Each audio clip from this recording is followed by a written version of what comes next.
오늘 말씀의 제목은 강한 믿음의 날개를 위하여, 이런 제목을 가지고 함께 은혜를 나누겠습니다.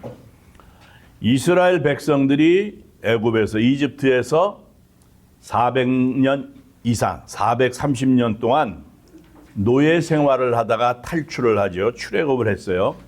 그리고 광야에서 40년 동안 광야 생활을 했습니다.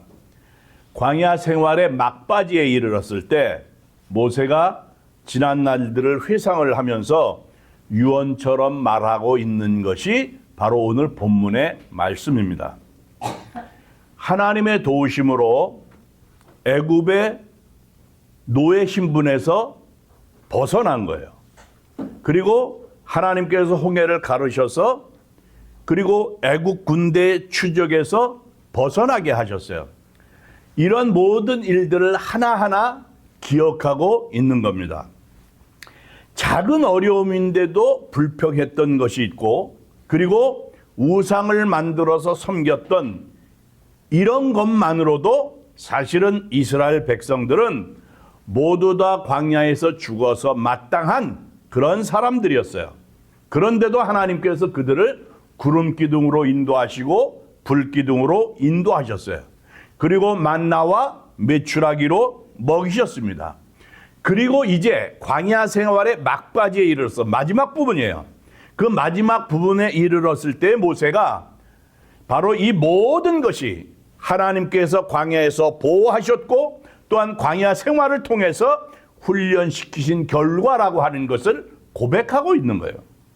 그래서 오늘 7절 말씀을 보게 되면 모세가 옛날을 기억하라, 이렇게 이야기를 하면서 하나님께 받은 은혜를 상기시켰습니다. 하나님께서 이스라엘 백성들을 거룩한 백성으로 택하신 것부터 광야 생활을 마치는 지금까지 하나님께서 사랑으로 보호하셨던 것을 기억하라고 하는 거예요. 그것은 지금까지 함께 하셨던 하나님께서 앞으로도 함께 하시겠다고 하는 믿음의 선언이기도 한 겁니다. 사실은 이스라엘 백성들이 말할 수 없는 고난, 고통 속에 있었어요.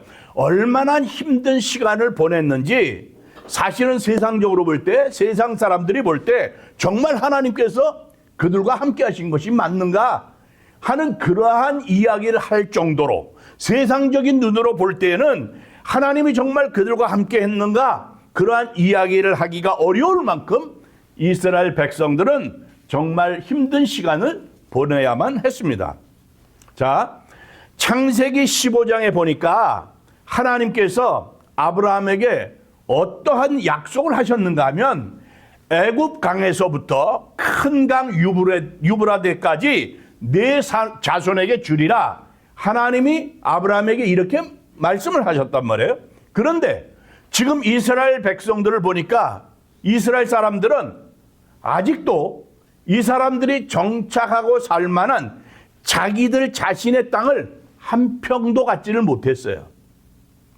이 사람들은 노예 생활의 그 고통 속에서 울부짖어야 했고, 그리고 산의 아이들이 태어나면 죽임을 당하는 그러한 비극을 겪어야 했습니다.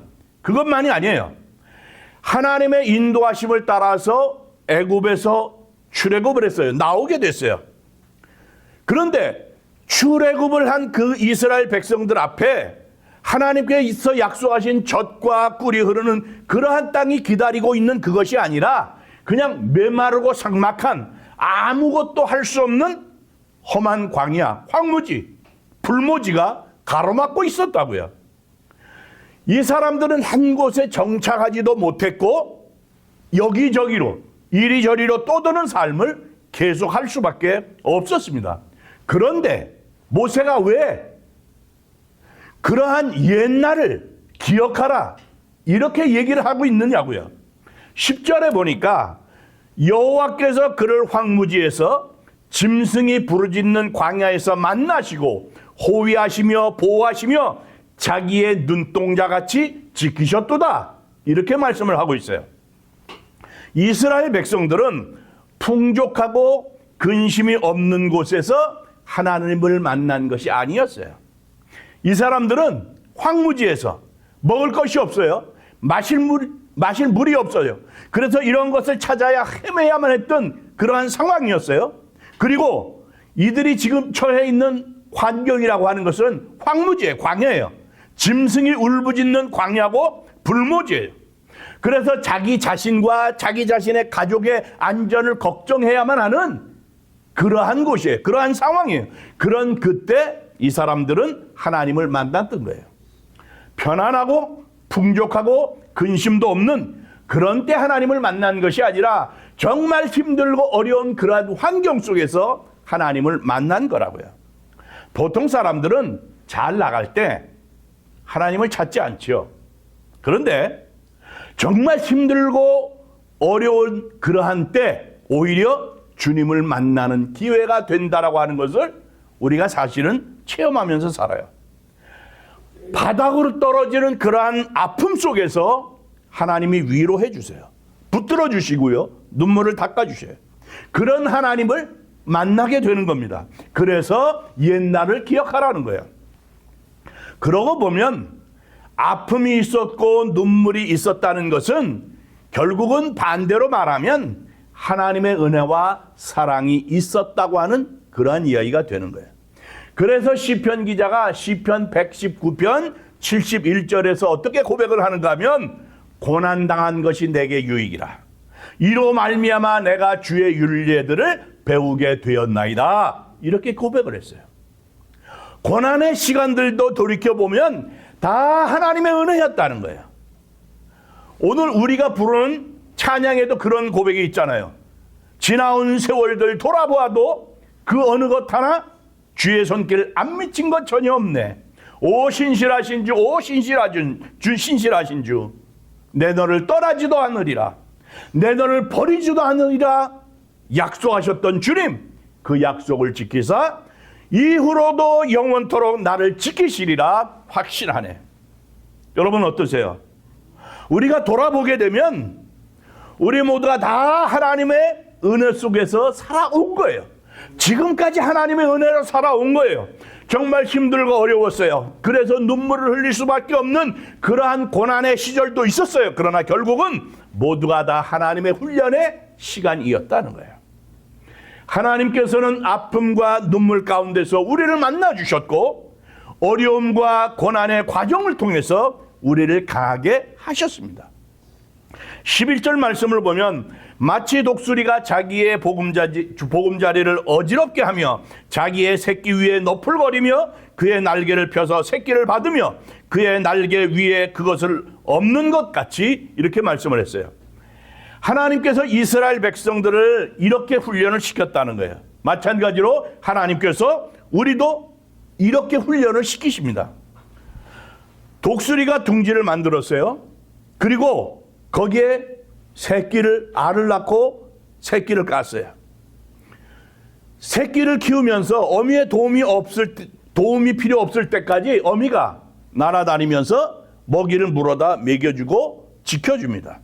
편안하게 양육을 해요. 그러다가 때가 되면 새끼가 나는 훈련을 해야 됩니다.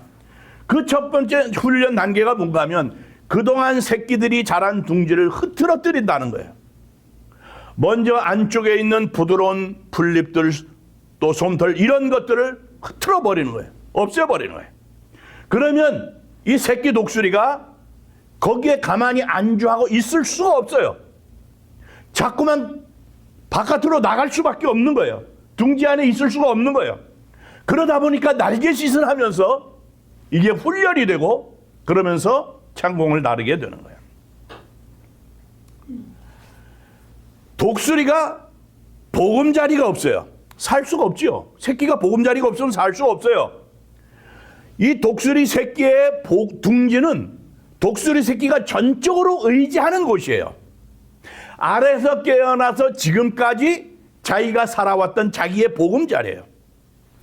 자, 하나님께서 우리 사람들을 쓰시려고 할 때 가장 먼저 하는 것이 뭔가 하면 우리 인간이 전적으로 의지하고자 하는 것, 그것을 먼저 끊어버리시는 그러한 일을 하신다고요. 그리고 하나님만 의지하게 만드십니다. 하나님께서는 하나님보다 더 사랑하는 것, 그것으로부터 분리시키고자 하신다고요.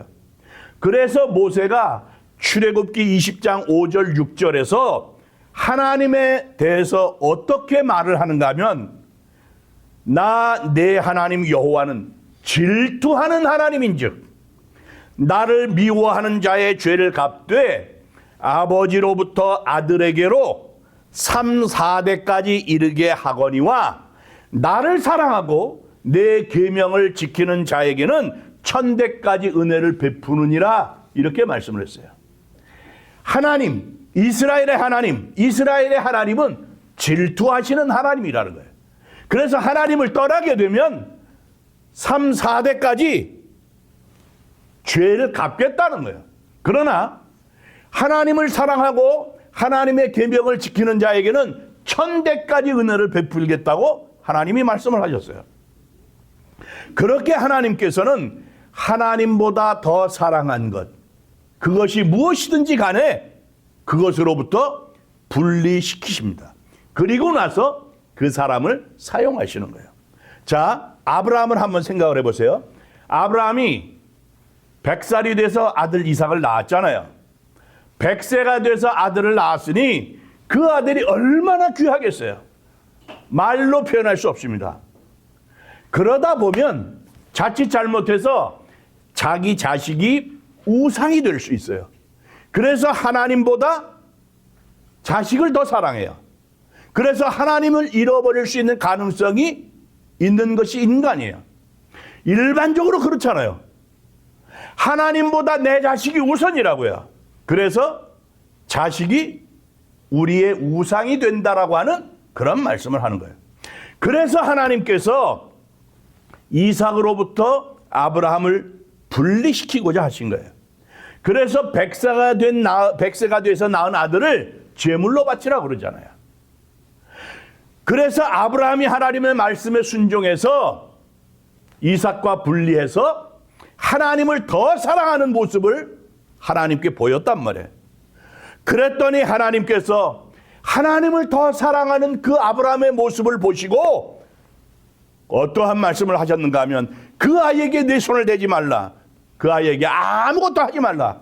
네가 내 아들 독자도 아끼지 않고 내게 바치는 그러한 모습을 보니 내가 이제야 네가 하나님을 경외하는 줄 알겠노라, 그러신다고요. 자, 바울을 보세요. 바울도 하나님보다 더 사랑하는 것을 버리게 하셨어요. 그리고 바울을 위대하게 쓰셨다고요. 바울은 자기 자신이 자랑할 만한 것들을 쫙 나열을 하잖아요. 그런데 그러한 것들을 다 배설물로 여겼다고 그랬어요. 왜? 예수 그리스도를 아는 지식이 가장 고상하니까. 그래서 예수 그리스도를 그 자리에 다 충만하게 채웠던 겁니다. 하나님께서 이스라엘 백성들이 보금자리와 같은 애굽에서 안주하지 않게 하시고 그 보금자리를 흩으신 거예요. 그리고 황무지로 나오게 하신 거라고요. 짐승이 부르짖는 그 광야, 황무지 불모지로 이스라엘 백성들을 나오게 하셨어요. 여러분, 광야 없으면요, 광야가 없이는 가나안이 있을 수가 없어요. 광야를 지나야 가나안인 거예요. 밤이 없으면 낮이 없어요. 모험이 없으면 성취가 없습니다. 하나님보다 더 사랑하는 것이 있다고 한다면 하나님은 그 하나님과 사랑하는 그것을 하나님과 분리시키고자 하세요. 그런 다음에 하나님 다음으로 그걸 사랑해라. 하나님 그러시는 거예요. 그런 다음에 그 사람을 사용하신다고요. 어떤 일행이 로키 산맥을 넘을 때 일이었어요. 갑자기 폭설이 내려서 죽음 직전에 놓이게 됐어요. 이 사람들이 얼어 죽게 됐어요.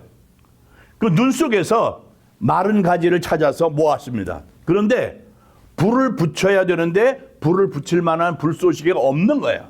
그때 일행 중 한 명이 제안을 하는 거예요. 자, 우리 각자가 다 돈을 가지고 있으니까 그 돈을 모아서 그것으로 불쏘시개를 합시다. 아무도 반대하는 사람이 없었어요. 그래서 이 사람들이 돈을 다 꺼냈어요. 수북이 쌓였어요. 그 돈이 불 붙이니까 막 보기 좋게 타오르는 거예요. 계속 나무를 주워다 태웠어요. 이 사람들은 돈 한 푼 남기지 않고 다 태웠어요. 결국은 구조대원이 올 때까지 따뜻하게 지낼 수 있었습니다. 모두가 구조됐어요. 어느 한 사람도 돈이 없어졌다고 불평하는 사람이 없었어요. 생명을 얻고 돈을 버린 거예요. 가장 귀중한 것을 포기할 줄 알아야 더 귀중한 것을 얻을 수 있다는 교훈을 보여주는 거예요. 하나님은 바로 그런 거예요.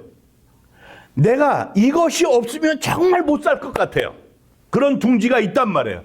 그것을 흐트러뜨리고 그것을 없애고 새롭게 태어나기를 원하신다고요.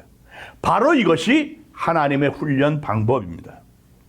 하나님께서는 이스라엘 백성을 제사장 나라로 세우시고요. 거룩한 백성으로 세우시기를 원하셨어요.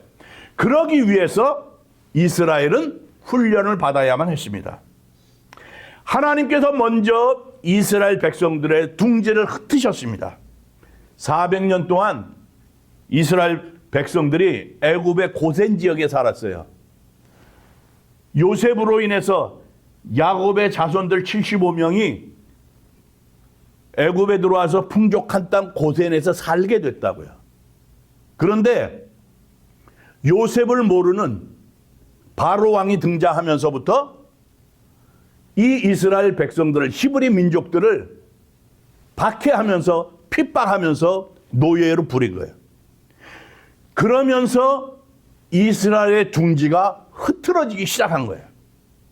그러다 보니까 이제 하나님께 부르짖게 되고, 그러면서 약속의 땅으로 가게 되는 날개짓을 시작하게 된 거예요. 이스라엘 백성들이 그동안 머물던 둥지에 애굽에서 탈출한 후에 죽음의 두려움이 있고 목마름이 있고 배고픔이 있고 그런 상황 속에서 하나님을 원망하잖아요. 예전에 자기 자신들이 머물렀던 땅, 그 보금자리를 생각을 했어요. 자기들을 죽이겠다고 뒤따라오는 그 애굽의 병사들, 군인들을 보면서 애굽의 매장지가 없어서 우리를 이끌어내서 이 광야에서 죽이려고 하느냐 하면서 모세에게 원망을 하잖아요. 그것만이 아니에요. 광야에서 제대로 먹지도 못하고 먹지 못하는 시간이 길어지고 물도 제대로 마시지 못하니까 우리가 애굽 땅에서 고기 가마 곁에서 앉아있던 때, 그리고 떡을 배불리 먹던 그때 여호와의 손에 죽었으면 좋았을 것을 너희가 우리를 이 광야로 이끌어내서 이 온 회중이 줄여서 죽게 하는구나 하면서 원망을 했단 말이에요. 이런 원망과 불평이 있던 이스라엘 백성이 40년의 광야 생활을 하잖아요. 그걸 통해서 하나님께서 인도하시고 하나님께서 먹이시고 하나님께서 보호하신다는 강한 믿음의 날개를 갖게 된 거예요.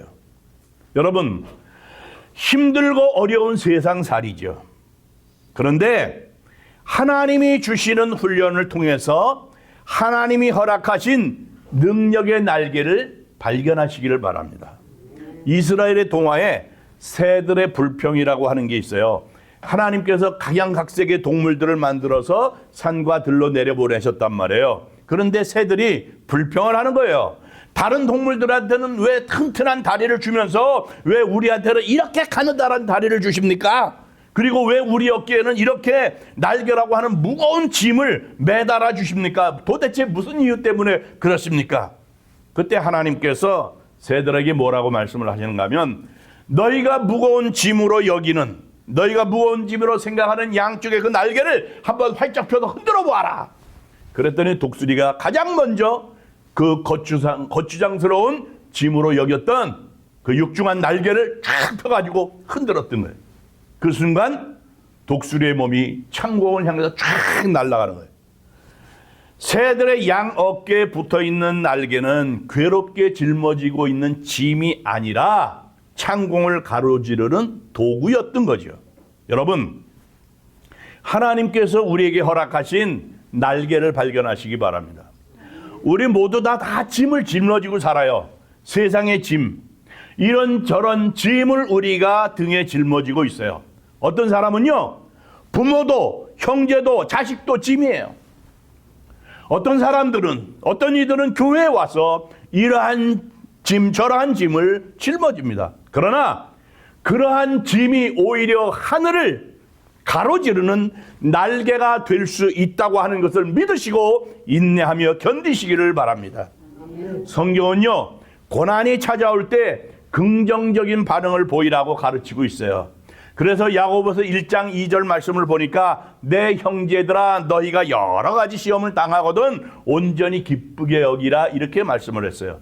그런데요, 여기서 온전히 기쁘게 여기라 그랬을 때 온전이라고 하는 단어가 순수하게 또 꾸밈없이 이런 뜻을 가지고 있어요. 그러니까 고난을 만나거든 꾸밈없이 순수하게 기뻐하라는 거예요. 그냥 단순하게 어려움을 당하면 기뻐하라는 거예요. 표준 세번역을 보니까 여러 가지 시험에 빠질 때 그것은 더할 나위 없는 기쁨으로 생각하십시오 그랬어요. 고난을 당해요. 그 고난을 당하는 곳에서 오히려 고난을 만나는 곳에서 하나님 감사합니다. 기뻐할 수 있어야 된다는 거예요. 우리 주님 예수님을 보자고요. 우리 주님 예수님께서 십자가의 고통을 참으실 수 있었던 것이 뭔가 하면 고난 후에 오는 온 인류를 구원하는 그 즐거움, 그걸 바라봤기 때문에 그런 거예요. 그래서 히브리서 12장 2절 말씀을 보니까 믿음의 주여 또 온전케 하시는 이인 예수를 바라보자. 그는 그 앞에 있는 기쁨을 위하여 십자가를 참으사 부끄러움을 개의치 아니하시더니 하나님 보좌 우편에 앉으셨느니라 그랬어요. 자, 예수님을 바라보자는 거예요. 우리 주님 예수님께서는 십자가에 달리셔서 우리의 죄를 다 사해 주셨어요. 우리 죄를 사하시기 위해서 십자가에 달려 죽으셨어요. 그 말할 수 없는 고난을 당하셨어요. 성경을 보면 나무에 달린 자마다 저주 아래 있다고 그랬어요. 나무에 달린 사람들은 저주받은 거예요. 그러니까 예수님께서 십자가에 달리셨어요. 나무에 달리셨어요. 저주를 받은 모습이 되셨어요. 얼마나 부끄러운 일이에요. 수치스러운 거예요. 그런데 우리 지금 예수님께서 개의치 않고 그 십자가를 짊어지셨어요. 왜? 그 십자가를 짊어지심으로 인해서 우리가 예수 그리스도의 보혈로 구원함을 얻고 하나님의 자녀가 되는 권세를 누릴 수 있게 되니 그 놀라우신 하나님의 뜻을 이루는 일에 우리 주님 예수님께서 십자가에 달리심으로 저들이 구원을 얻는 것을 보니 얼마나 기쁜지, 하나님의 뜻을 이루고 그래서 하나님의 영광을 드높이니 얼마나 기쁘고 감사한지, 그 기쁨을 위해서 그 수치를, 그 저주, 그 부끄러움 개의치 않고 주여 주의 뜻대로 하시옵소서 십자가에 달리셨어요. 이스라엘 백성들의 광야 생활의 끝은 축복의 땅 가나안이에요. 그런데요, 이스라엘 백성들이 광야를 지나고 있을 때 그 축복의 땅인 가나안이 보이질 않았어요. 그런데요, 하나님께서 가나안 땅으로 인도하실 것을 믿고 축복의 땅 가나안 땅으로 인도하심을 믿고 순종한 사람은 가나안 땅을 기업으로 받는 복을 누렸잖아요. 여호수아와 갈렙이 그랬다고요. 다른 사람들 결국은 40년 동안 광야 생활하면서 부정적인 보고를 했던 사람 광야에서 다 죽었잖아요. 여호수아와 갈렙을 제외한 다른 사람들. 하나님께 순종한 사람은 가나안 땅을 기업으로 받았어요. 내 눈에 지금 보이지 않고 고난길에 있는데 이 광야 속에서 젖과 꿀이 흐르는 그 가나안 땅을 보지 못한 사람들, 믿음이 없기 때문에 결국 들어가지 못하는 거예요. 우리가 받는 고난, 우리가 받는 훈련, 이 어려움, 이것을 우리가 이해하지 못할 때가 굉장히 많죠. 그러다 보니까 하나님이 원망스러울 때도 있단 말이에요. 그러나 하나님께서는 우리를 강하고 담대하게 하시려고 독수리처럼 훈련을 시키시는 겁니다. 그러니까 혹시 우리의 둥지가 흔들려요. 우리의 삶에 고통이 있어요. 아픔이 있어요. 그렇다고 할지라도 강한 믿음을 가지고 인내할 수 있어야 돼요. 견딜 수 있어야 됩니다. 승리하시기를 바랍니다. 어떤 경우에도 결국은 하나님께서 합력해서 선을 이루실 테니까 그 합력해서 선을 이루게 하시는 하나님을 믿고 살아야 될 줄로 믿습니다. 우리는 기억해야 돼요. 하나님의 사랑을 기억해야 됩니다. 하나님의 은혜를 절대 잊지 말아야 돼요. 우리가 받은 하나님의 말씀, 깨달은 말씀 잊지 말고 기억해야 된다고요. 하나님께 우리가 다짐했던 것 잊지 말아야 돼요. 하나님의 말씀 성경을 읽으면서 말씀을 들으면서 내가 다짐했던 것들 잊지 말아야 됩니다. 하나님이 나를 지금까지 인도하셨던 것, 하나님의 약속, 하나님의 돌보심을 잊지 말고 기억해야 합니다. 이사야 41장 10절에 두려워하지 말라. 내가 너와 함께함이라. 놀라지 말라. 나는 네 하나님이 됨이라. 내가 너를 굳세게 하리라. 참으로 너를 도와주리라. 참으로 나의 의로운 오른손으로 너를 붙들리라. 이렇게 말씀하신 하나님의 약속의 말씀을 믿으시기를 바랍니다. 사랑하는 성도 여러분, 하나님은 우리를 가르치시고 연단시키십니다. 때로는 우리의 행복한 보금자리를 흩으실 때도 있어요. 우리 눈에서 눈물이 나게 하실 때도 있습니다. 그러나 강하게 하시고 우리를 보호하시고 지키셔서 담대하게 하시는 분, 그분이 바로 하나님이시라고 하는 것을 믿으시기를 바랍니다. 그래서 하나님의 선하시고 온전하신 뜻을 따라 사는 가운데 푸르른 창공을 나는 독수리와 같은 그런 강한 믿음의 날개를 펴고 승리하는 축복된 하나님의 백성들이 되시기를 주님의 이름으로 축원합니다.